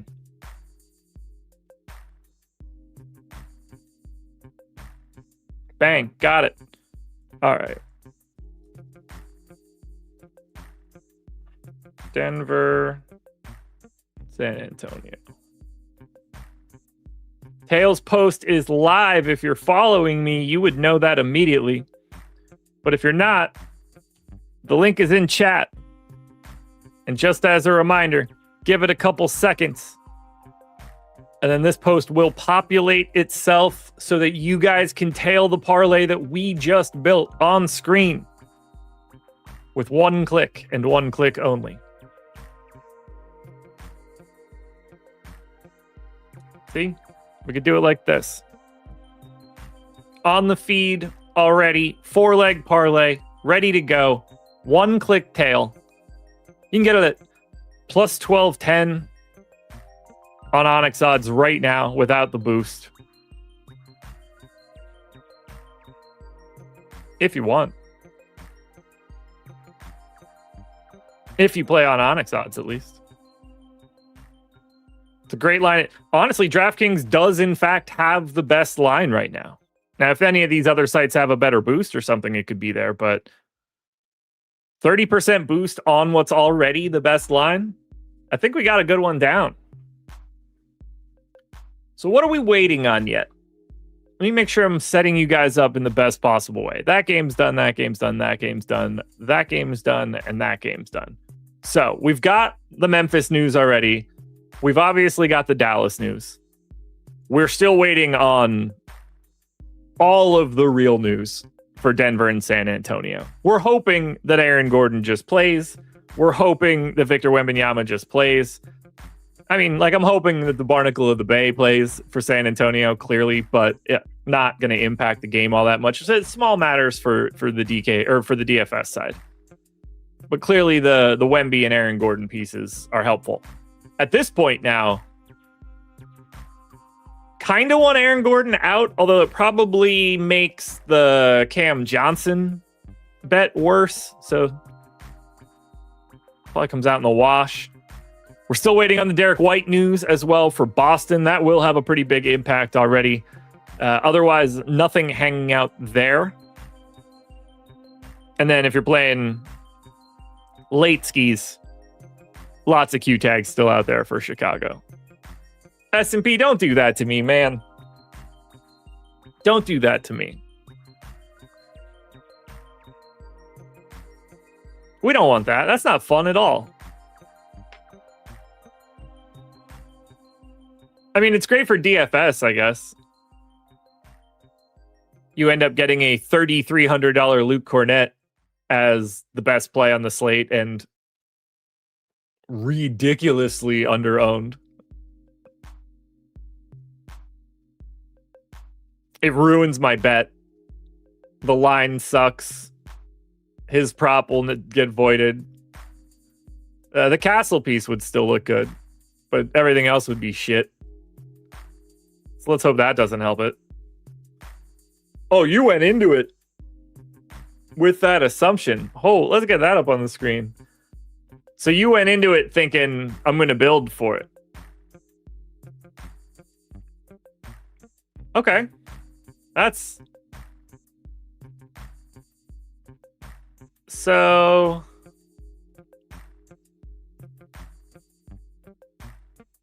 Let's say you get it late. 9 and 9:30. I mean, at that point, you're praying Derek White's out.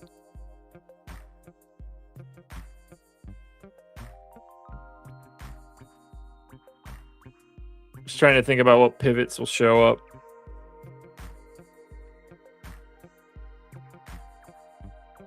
Yeesh. Nothing. Yo, dude, that's going to be a super unfun experience to swap out of. That news would help you tremendously at like 7:57. Maybe that'll be just enough. Also, S&P, I need you on a morning show at some point in time so we can get into this Paolo Banchero thing. By the way, I'm struggling to advocate as much for him, but I do have a point in all of it. All right, so we've built two pretty good things coming out of this props tool today.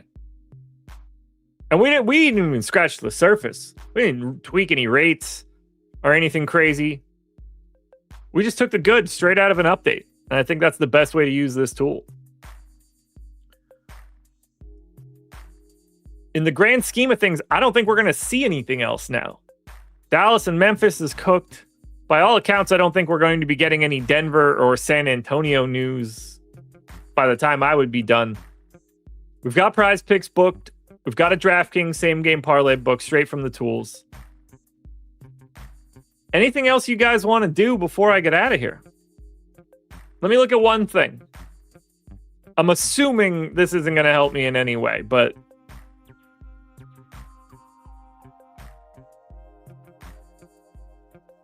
I can't imagine there's anything worth entering for immediate. Okay, Mavs lineup: Marshall, Christie, Flagg, Washington, Gafford. Bit of a letdown there, I'm not going to lie. And Grizzlies availables also being announced, but that is not information that is foreign to us.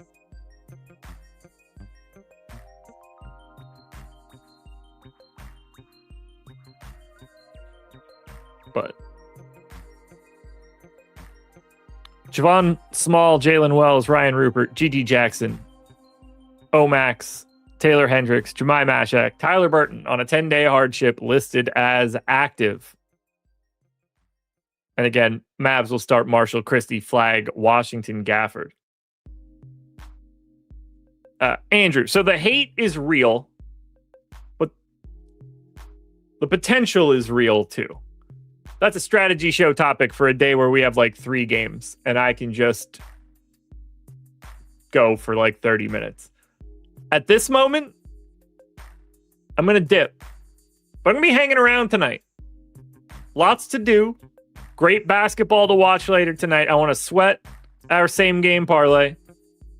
Maybe we'll drop some other Tails plays throughout the night, depending on how things are going. Do you guys have anything else you would like me to look at? Because I got all the time in the world if you do. But for now, I think I'm going to wrap it up. I think we've hit on everything that we could possibly hit on right now.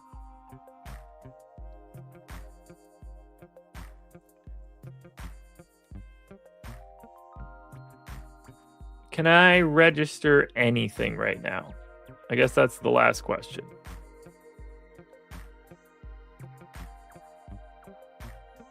Do I want to play anything on the night slate? I really don't. I don't like 2 gamers. If that was a 3-game night slate, I might just sit here and play the night slate, but that's not happening. Guys, thank you very much for being here. Reminder, hit the like button. Click those links in the description. Whether you're looking for projections, ownership, sim tools, prop tools, betting tools, all the tools. I mean, you guys got 2 of the best tools from 6 to 7 right before this. You've got 2 of the best data tools on screen right now on the Stochastic Data Hub and the Stochastic Props tool. I will see you guys tomorrow morning, 9 a.m., bright and early, closing out the work week. Best of luck, everybody. If you win, tag me on Twitter. Let me know. I want to see it. And if we smack any one of these bets, I need to hear from you guys.